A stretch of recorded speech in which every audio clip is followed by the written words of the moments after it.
Mark and Serena walked into the conference room expecting to meet the investor who could save their failing business.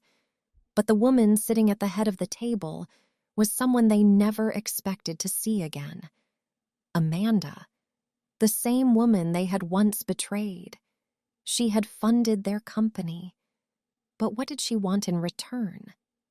This is the story of Amanda, a woman who grew up in a quiet town, once believing that love, friendship, and loyalty were simple things. But life had other plans. She lost her childhood best friend without ever understanding why. She trusted the man she married, only to be betrayed. And she discovered that sometimes the people closest to you can break you the most. Stay with us until the end of this story to see how Amanda's quiet but powerful revenge unfolds. And if you enjoy stories like this, please like, comment, and subscribe for more. Amanda lived in a remote town where the mountains stood like ancient guardians and the evenings smelled of wet soil and firewood. She grew into a kind of beauty that seemed to bloom naturally, like wildflowers after rain. Her eyes sparkled with warmth. Her laughter carried across the classroom like music. Even the way the wind moved through her long, dark hair seemed to draw attention, as though the world itself enjoyed touching what it admired. But Amanda did not know she was beautiful. To her, beauty was not something she owned. It was the golden light on rice fields at sunset. It was rain slipping from banana leaves after a storm. It was the comfort of walking barefoot on cool earth in the early morning. Her own face, her own smile, her own growing grace. These were things she never examined too closely. She was simply Amanda, the girl from the pale green house at the end of the narrow road. Next door lived John. They were the same age, born only a few weeks apart, and had grown up side by side like two young trees whose roots had quietly tangled beneath the soil. Since childhood, they had belonged to each other's ordinary days. They walked to school together every morning along the dusty footpath that cut through fields and small gardens. They played together under mango trees until the sky turned orange. At lunchtime, they shared whatever food they had: rice, dried fish, sweet bread, guava slices sprinkled with salt. If Amanda had something good, John would steal half of it. If John had something good, Amanda would steal more than half. "You're unfair," John would complain. Amanda would lift her chin. "I'm just smarter," John would laugh. "No, you're just shameless." Their lives were woven with easy closeness. They were so used to each other that silence between them never felt empty. It felt safe. When Amanda was younger, John was her shield against the world. He was the familiar face in crowded classrooms, the voice that turned nervous moments into something light. If she was afraid of reciting in front of the class, he would whisper something ridiculous just before her turn and make her laugh. If older children teased her, he stood beside her without making a show of it, as though simply being there was enough. To Amanda, John was part of life itself, like school mornings, like rainy afternoons, like the distant crowing of roosters at dawn. She never imagined that one day the simplest things could become the most painful. By intermediate school, the world began to look at Amanda differently. At first, she noticed it only in small ways. Boys who never used to care whether she existed suddenly offered to carry her books. Classmates laughed too hard at her ordinary jokes. In the hallways, there were glances that lingered too long, smiles that appeared too quickly. She didn't understand it at first. One afternoon, while they were sitting under a tree eating lunch, John nudged her arm. "That boy in the blue shirt has been staring at you since recess," he said. Amanda looked up, saw the boy quickly turn away, and made a face. "Ew!" John burst into laughter so loud he nearly dropped his food. "What?" Amanda said, blushing. "Why do they do that?"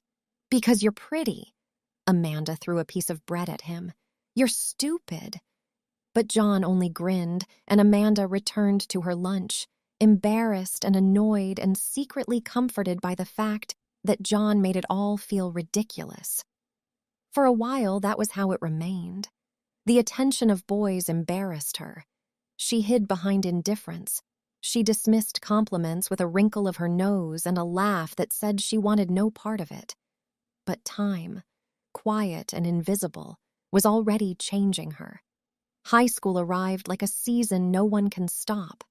The classrooms felt different. The air felt different. Even the mirror in Amanda's room seemed to hold a new kind of question. She was no longer the little girl who answered every teasing glance with, "you." Now, when John joked about the boys who liked her, Amanda would smile instead of protest. Sometimes she lowered her eyes shyly. Sometimes she laughed. Sometimes, when she thought John was not looking, she looked back. The attention no longer felt entirely strange. It had become something softer, more complicated, almost flattering. And with that change came the slow widening of her world. At lunch, boys began joining the table where she and John always sat. Amanda used to hate interruptions. She used to say, "Can't people leave us alone for one meal?" But now she let them sit. She listened when they talked. She answered when they asked her questions.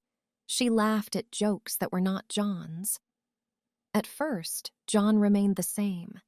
He teased her the way he always had. He leaned back in his chair and gave dramatic looks whenever another boy tried too hard to impress her. But Amanda began noticing something. There were pauses in his laughter now, moments when his smile looked slightly forced, times when he grew unusually quiet.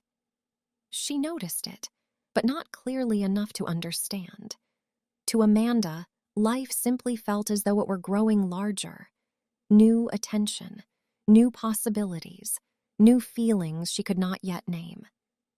Then there was Mark. He was tall, confident, and easy with words. He knew how to make people laugh, how to enter a room as though it already belonged to him. He wasn't handsome in the way John was quietly handsome. Mark's charm was brighter, more visible. He made everything feel exciting. He started sitting beside Amanda more often in class. He waited for her after school. He offered to carry her bag even when she insisted it wasn't heavy. He had the kind of confidence that made refusal feel awkward. Amanda was amused by him at first, then curious, then flattered. One afternoon she told John casually, "Mark is walking me home today." John looked at her for a second too long. "Oh," he said. That was all. Amanda waited for more, for a joke, for a teasing remark, for some familiar nonsense. But he only gave a small shrug and looked away. Something about that unsettled her. Still, days passed, and Mark became more present in her life. Sometimes Amanda and John still walked together. Sometimes Mark joined them. Sometimes Amanda walked with Mark alone. The town noticed. People always notice when a girl begins to grow into her beauty. Amanda told herself it meant nothing. She was only enjoying the attention, only talking, only laughing. But life rarely changes because of one big moment. Sometimes it changes quietly, through many small choices we hardly notice at all. Soon, Amanda no longer waited for John after school the way she used to. Soon, there were afternoons when she and Mark walked home beneath the long gold light, while John trailed somewhere behind or not at all. And although Amanda would sometimes glance back, wondering why the road felt strangely empty, she said nothing. Meanwhile, John had begun retreating into silence. One morning, Amanda came out of her house expecting to see him waiting by the gate. He wasn't there. She thought perhaps he had left early. But after school, he did not wait either.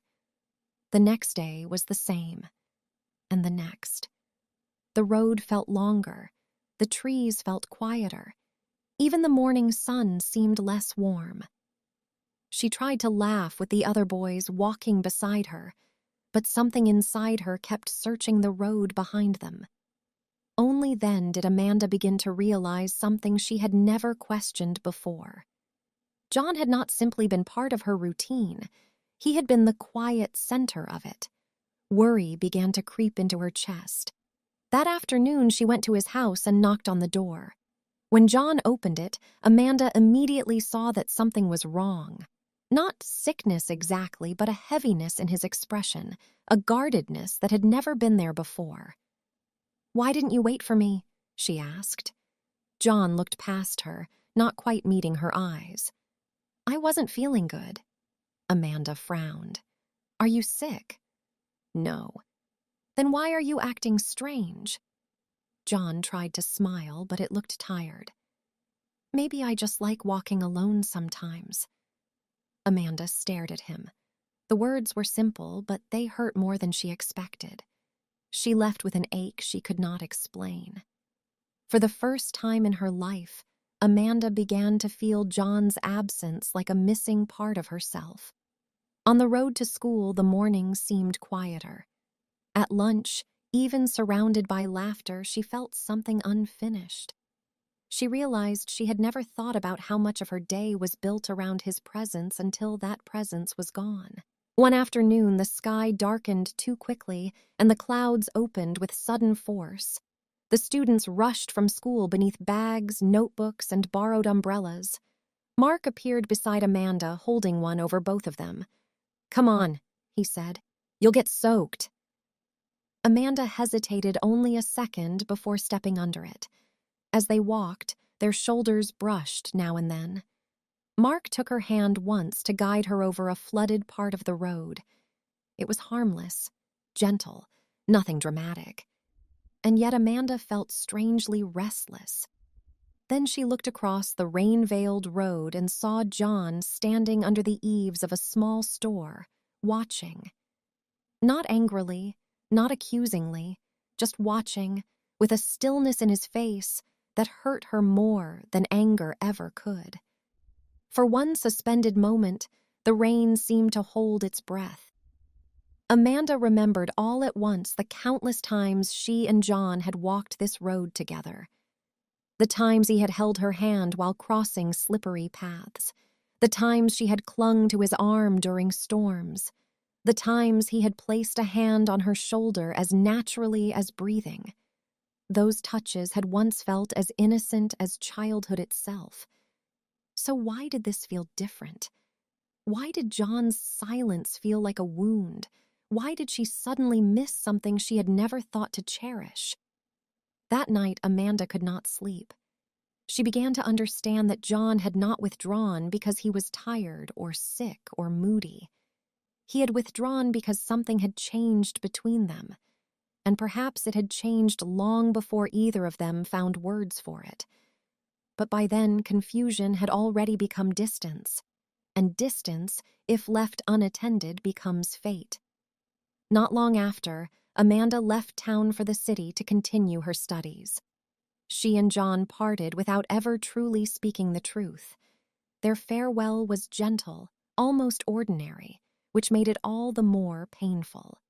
"Take care of yourself," John said. Amanda smiled faintly. "You too."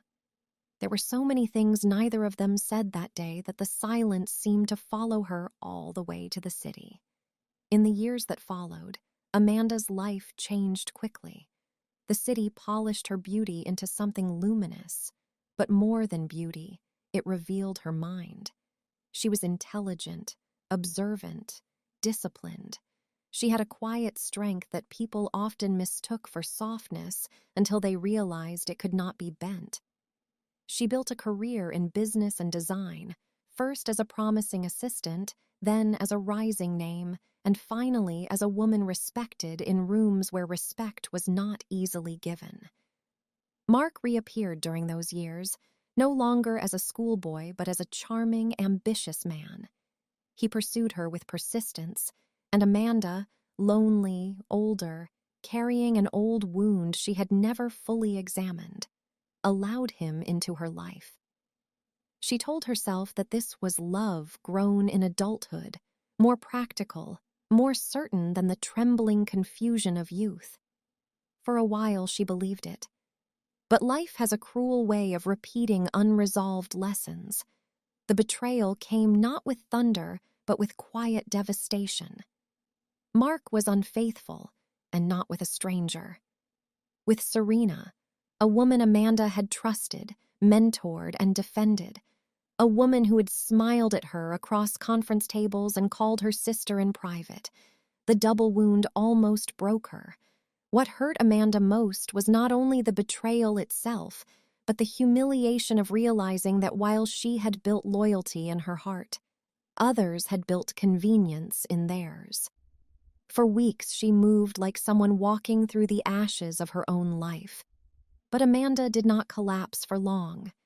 Some grief hardens a person. Some betrayals refine them into something sharper and more dangerous. She buried herself in work. She expanded her company. She learned to read people with a steadier eye. She stopped confusing charm with sincerity. She stopped mistaking attention for devotion. Years passed. Amanda became not only successful, but formidable. Her name opened doors. Her opinion moved decisions. Her elegance became legendary, but it was no longer the innocent beauty of a girl unaware of herself. It was the beauty of a woman who had suffered, understood, and survived. Then one day, fate placed Mark and Serena back in her path.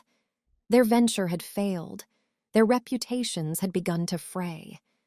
Desperate for a second chance, they sought investment for a new business, and through a chain of professional connections, they found themselves scheduled to meet with a powerful investor. They did not realize whose office they were walking into. Amanda chose to receive them herself. When Mark and Serena entered the conference room and saw her sitting at the head of the long table, they both froze. Amanda rose gracefully. She wore white that day.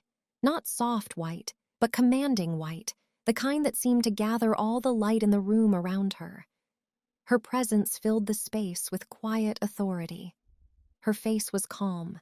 Her eyes were unreadable. Serena spoke first, her voice uncertain. "Amanda, I know this is awkward." Amanda gave the smallest smile. "Awkward," she said softly, "is a mild word." Mark swallowed hard. "We didn't know this was your firm." "No," Amanda replied quietly. "You didn't know many things." The silence that followed stretched across the room like a tightening thread. Then Amanda sat down, opened their proposal, and began reading. Page after page, number after number. She moved through the document with complete stillness, as if the past between them no longer mattered. At last, she closed the folder. "I will fund it," she said. Mark looked stunned. Serena blinked in disbelief. "You will?" Serena whispered. For a brief moment, hope flickered across their faces. "Why?" Mark asked. Amanda folded her hands calmly on the table. "Because," she said, "I want your success to remember who made it possible." Neither of them spoke. Amanda continued. "On one condition." Her voice was smooth as silk and just as sharp. "Your company will operate under one of my subsidiaries. You will answer to my board. Every milestone you reach will carry my signature. Every success you enjoy will exist because I allowed it."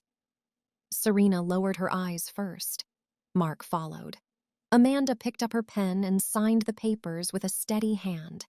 That was her revenge. Not ruin, not scandal, not public humiliation.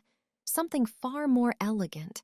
She gave them survival, but tied forever to the name they had once tried to destroy. Later that year, Amanda returned to her hometown for the opening of a scholarship foundation she had built for girls from remote communities. The mountains were still there, standing quietly in the distance. The same narrow road curved past the same fields.